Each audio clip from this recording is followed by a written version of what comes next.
Hello friends, start करते हैं अपना chapter 6, kingdoms, Kings and an early Republic.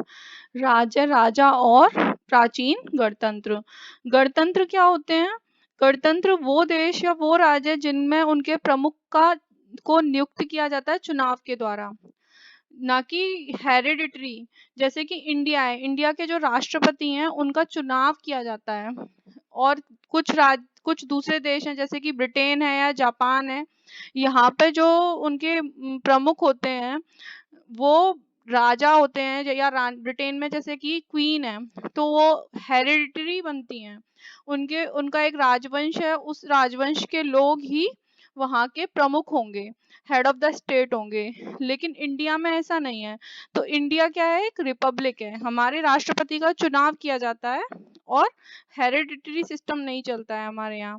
तो ऐसे राज्य वो जो होते हैं वो कहलाते हैं गणतंत्र। तो स्टार्ट करते हैं। Election day.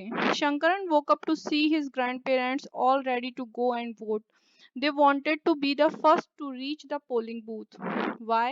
Shankaran wanted to know. Were they so excited? Somewhat impatiently, his grandfather explained, "We can choose our own rulers today." Shankaran आज जल्दी उठ गया था देखने के लिए कि उसके ग्रैंड पेरेंट्स जो हैं वो वोट डालने के लिए जा रहे थे, और वो सबसे पहले पहुंचना चाहते थे जो पोलिंग बूथ होता है वहां पे। कि अब शंकरन जानना चाहता था कि ऐसा क्यों क्यों वो इतना जल्दी, इतना खुश है, इतना उत्साहित है जाने के लिए।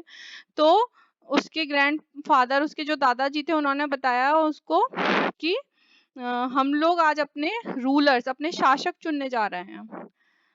तो आगे देखते हैं। How some man became rulers. कैसे शासक बनते हैं कुछ लोग। चूजिंग लीडर्स और rulers by voting is something that has become common during the last 50 years and और सो। अपने राजा को या अपने लीडर को चुनना वोट करके, ये एक ऐसी परंपरा है जो कि आज से करीब 50-60 साल, या हमारे जैसे इंडिया को 75 years हो गए हैं आजाद हुए, 70-75 साल के दरमियान में ये जो कॉमन हुई है। ऐसा नहीं है कि इससे पहले राजा वोटिंग के थ्रू नहीं चुने जाते थे, लेकिन इतना कॉमन नहीं था ये। हर जगह पे, ज्यादातर जगह पे, जैसे कि आजकल हम देखते हैं कि वोटिंग होती है, तो उस तरीके से नहीं था। हर जगह पे, ज्यादातर जगह पे राजशाही थी। तो राजवंश होते थे, उन्हीं के लोग धीरे धीरे हेरिडिटी से आनुवंशिक तौर पर राजा बनते थे। How did man become rulers in the past. कैसे बनते थे राजा? Some of the rajas we read about in chapter 5 were probably chosen by the जन। कुछ जो राजा होते थे वो कैसे चुने जाते थे? जन के द्वारा। हमने पढ़ा था चैप्टर 5 में कि ऋग्वैदिक काल में लोग अपना लीडर जो चुनते थे वो लोग सारे मिलके चुनते थे, और वो राजा नहीं होते थे उस तरीके की जो टैक्स वगैरह कलेक्ट करते थे। वो होते थे लीडर्स जो कि लड़ाइयाँ जो दूसरे जनों के द्वारा से होती थी उसमें लोगों को लीड करते थे। We find some changes taking place in the ways in which rajas were chosen. तो धीरे धीरे हम देखते हैं कि कुछ चेंजेस आने शुरू हुए इस प्रक्रिया में, कि राजा चुनने की प्रक्रिया में चेंजेस आने शुरू हुए। Some men now became recognized as rajas by performing very big sacrifices. अब कुछ लोग बड़े बड़े राजाओं के तौर पर पहचाने जाने लगे। कैसे?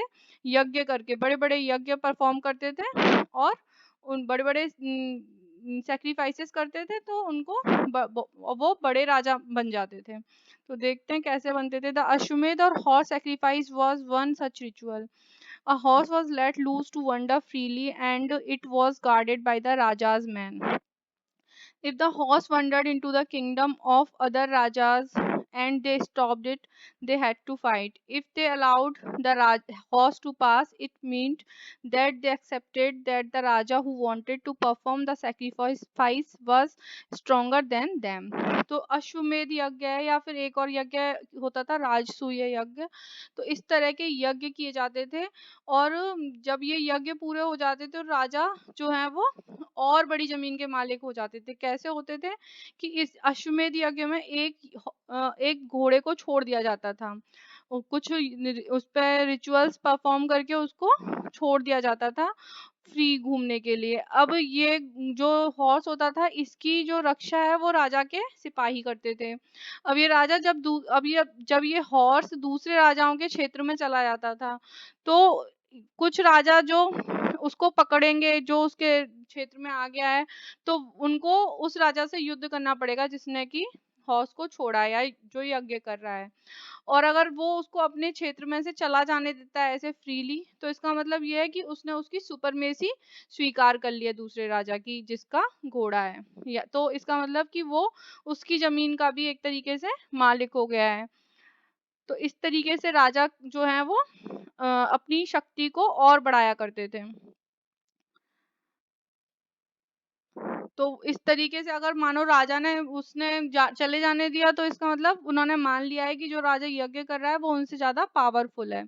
These rajas were then invited to the sacrifice, which was performed by specially trained priests, who were rewarded with gifts.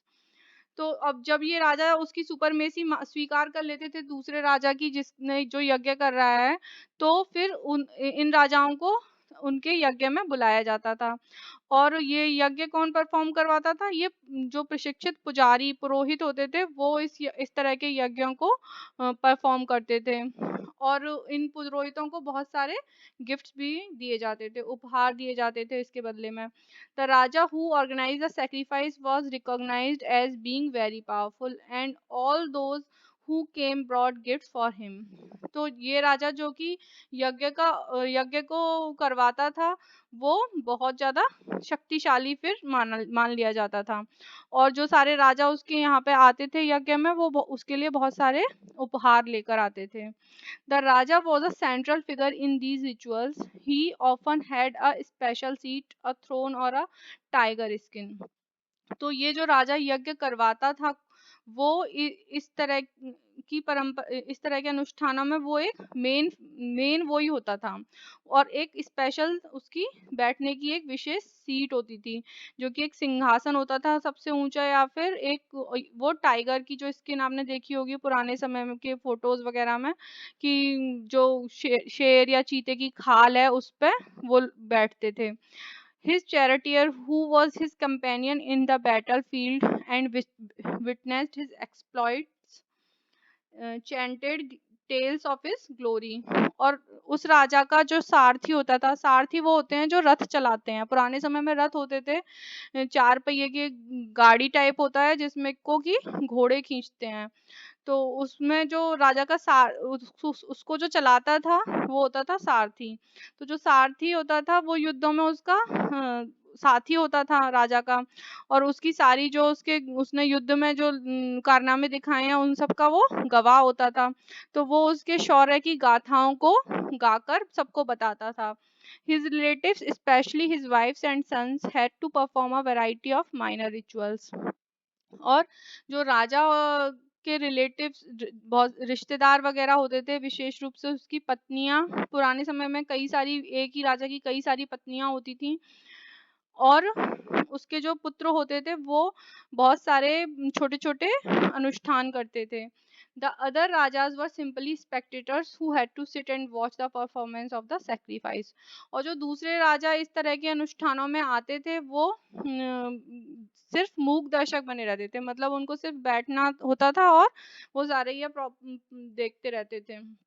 जैसे कि हम पूजा वगैरह करते हैं, तो जिस घर में पूजा हो रही होती है वो लोग मेन जो होते हैं सारे रिचुअल्स कर रहे होते हैं, हवन वगैरह कर रहे होते हैं, बाकी लोग बैठ के सुन रहे होते हैं। इसी तरीके से पुराने समय में जो यज्ञ वगैरह होते थे, तो इसी तरीके से हुआ करते थे।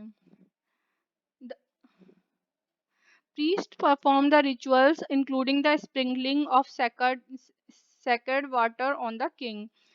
The ordinary people, the wish or wash, also brought gifts. However, some people, such as those who were regarded as Shudras by the priests, were excluded from many rituals. और तो प्रीस्ट बहुत सारे जो रिचुअल्स, बहुत सारे अनुष्ठान करते थे और राजा के ऊपर पवित्र जल का छिड़काव करते थे। और इस तरह के यज्ञ में कुछ सामान्य लोग जैसे कि जो वैश्य माने जाते थे, जो व्यापारी वर्ग होता था या जो किसान होते थे, उनको भी आने के लिए आने की अनुमति थी। और ये जो है वैश्य वर्ग, ये राजा के लिए बहुत सारे गिफ्ट्स लेके आते थे। लेकिन कुछ लोग जो कि पुरोहितों ने जिनको कि शूद्र बताया था, उनको इस तरह के यज्ञों में भाग लेने की अनुमति नहीं दी गई थी। उनको इस तरह के यज्ञ से बाहर रखा गया था। आगे हम पढ़ेंगे इसमें सारे वर्गों के कामों, सारे वर्णों के कामों के बारे में।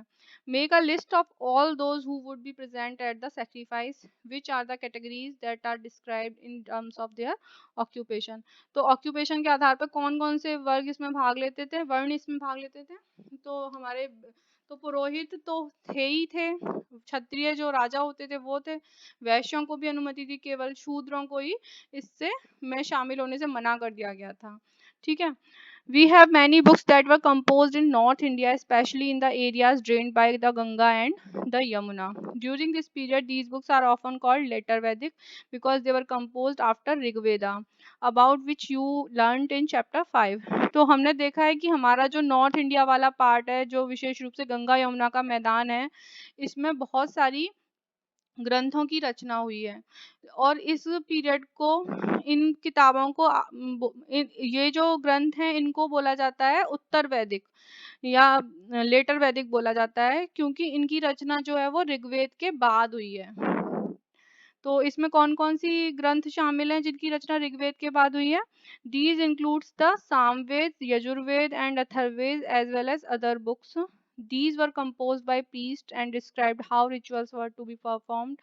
They also contained rules about society. तो इन बुक्स में हम बहुत सारे ब्राह्मण, वैश्य, ब्राह्मण, उपनिषद, बहुत सारे ग्रंथ माने जाते हैं, काव्य, महाकाव्य हमारे जो हैं। लेकिन जो बाकी के 3 वेद हैं वो भी उत्तर वैदिक ग्रंथों में ही आते हैं, जैसे कि सामवेद, यजुर्वेद और अथर्ववेद। और इनमें बहुत सारे नियमों के बारे में बताया गया है कि जो इस तरह के यज्ञ हैं या अनुष्ठान है उनको किस तरीके से परफॉर्म किया जाएगा। इसके अलावा इसमें सोसाइटी के नियम, सोसाइटी, सामाजिक नियम के बारे में भी बताया गया कि सोसाइटी में कौन कौन से, किस तरीके से सोसाइटी चलेगी, कौन सा वर्ण कौन सा कार्य करेगा, कौन सा कार्य नहीं करेगा। तो इस तरीके के रूल्स भी इनमें बताए गए हैं। There were several different groups in society at this time: priests and warrior, farmer, herder, trader, craft person, laborer, fishing folk and forest people. तो इस समय समाज में बहुत सारे ग्रुप्स अलग अलग बन गए थे, जैसे कि पुजारी हैं, योद्धा, किसान, चरवाहे, व्यापारी, शिल्पकार और मजदूर, मछुआरे और वन में रहने वाले लोग, वनवासी जो होते थे, वो बहुत सारे अलग अलग ग्रुप्स इस तरीके से समाज में बन चुके थे। Some priests and warriors were rich, as were some farmers and traders. Others, including many herders, craftspersons, laborers, fishing folk, and hunters and gatherers, were poor. तो इनमें से कुछ जो पुरोहित या योद्धा जो होते थे, और कुछ किसान और व्यापारी भी जो वो अमीर होते थे, धनवान होते थे। और ज्यादातर लोग जो है वो जैसे कि चरवाहे हैं, छोटे किसान हैं, छोटे छोटे शिल्पकार हैं, मछुआरे हैं, वो सब फूड इकट्ठा करने वाले हैं। ये ज्यादातर लोग, इनके पास ज्यादा पैसा नहीं होता था। The priests divided people into 4 groups called varnas. According to them, each varna has a different set of functions. तो पुरोहित जो है उन्होंने समाज को 4 वर्णों में विभाजित कर दिया था मेन रूप से। ऐसे तो हमने पढ़ा है कि काफी सारे वर्ण थे, काफी सारे ग्रुप बन गए थे समाज में, लेकिन मेन 4 वर्ण 4 थे। और हर वर्ण का एक डिफरेंट कार्य होते थे, अलग अलग काम होते थे सबके करने के। द फर्स्ट वर्ण was the that of the Brahmin. Brahmin were expected to study and teach the Vedas, perform sacrifices and receive gifts. तो ब्राह्मण सबसे ऊपर थे इस 4 वर्णों में। तो ये ब्राह्मणों का काम था वेदों को पढ़ना और पढ़ाना, वेदों का अध्ययन और अध्यापन। और यज्ञ परफॉर्म करवाना, डिफरेंट टाइप के रिचुअल्स करवाना। 16 हमारे संस्कार उस समय माने गए हैं, वैदिक काल के 16, एक व्यक्ति के जीवन में 16 संस्कार होते हैं, तो वो सारे संस्कार पर करवाना। तो इसके बदले में उनको बहुत सारे उपहार मिलते थे। तो ये ब्राह्मणों का काम उन्होंने बताया है। पुरोहितों ने जो डिवाइड किया है ग्रुप्स में। In the second place were the rulers also known as kshatriyas. They were expected to fight battles and protect people. दूसरे चरण पे कौन थे? क्षत्रिय थे, जो शासक हुआ करते थे। इनका काम था युद्ध करना दूसरे राजाओं के साथ और अपने लोगों की रक्षा करना। या किसी ने इनके ऊपर युद्ध कर दिया है तो इनके ऊपर युद्ध छेड़ दिया है तो उससे उनके लोगों की रक्षा करना। तीसरा वर्ग जो होता था वो होता था थर्ड वर द विश और the Vaishyas. They were expected to be farmers, herders and traders. Both the Kshatriyas and the Vaishyas could perform sacrifices. तो तीसरा वर्ग जो होता था वो थे वैश्य, जो कि किसान, व्यापारी, चरवाहे, ये लोग होते थे। और क्षत्रियों को और वैश्यों को हर तरह के यज्ञ वगैरह में पार्ट लेने की अनुमति थी, मतलब कि वो यज्ञ वगैरह का हिस्सा बन सकते थे। Last were the Shudras, who had to serve the other three people groups and could not perform any rituals. Often women were also grouped with the Shudras. Both women and Shudras were not allowed to study the Vedas. और चौथा जो group था वो था शूद्र। और ये इनका काम था तीनों जो ऊपर ग्रुप हैं, ब्राह्मण, क्षत्रिय, वैश्य, इनकी सेवा करना। और इन लोगों को किसी तरह का कोई रिचुअल परफॉर्म करने की अनुमति नहीं थी। इसके अलावा औरतों को भी शूद्रों के साथ ही कई जगह पे रख दिया गया है। ये जो हमारे तीनों पीछे के वेद हैं, यजुर्वेद, सामवेद और अथर्ववेद, इसमें कई स्थान पर औरतों की तुलना भी शूद्रों से ही कर दी गई है। Both women and Shudras were not. और औरतों को और शूद्रों को वेदों के अध्ययन की अनुमति भी नहीं दी गई है। ऐसा जरूरी नहीं है कि हर जगह पे ऐसा कहा गया है। कई जगह पे हमने जो पिछले चैप्टर्स में पढ़ा है कि कुछ हाइम्स जो हैं वो औरतों के द्वारा भी कंपोज की गई हैं। तो ऐसा नहीं है कि हमेशा नहीं पढ़ने की अनुमति दी गई है, लेकिन कई स्थानों पर जो बाद का टाइम है उसमें कई जगह पर इंक्लूड कर दिया गया है इनको शूद्रों के साथ ही। The priest also said that these groups were divided on the basis of birth. For example, if one's father and mother were Brahmin, one would automatically become a Brahmin, and so on. Later, they classified some people as untouchable. These included some craftsperson, hunters and gatherers, as well as people who had performed burials and cremations. The priest said that contact with these groups was polluting.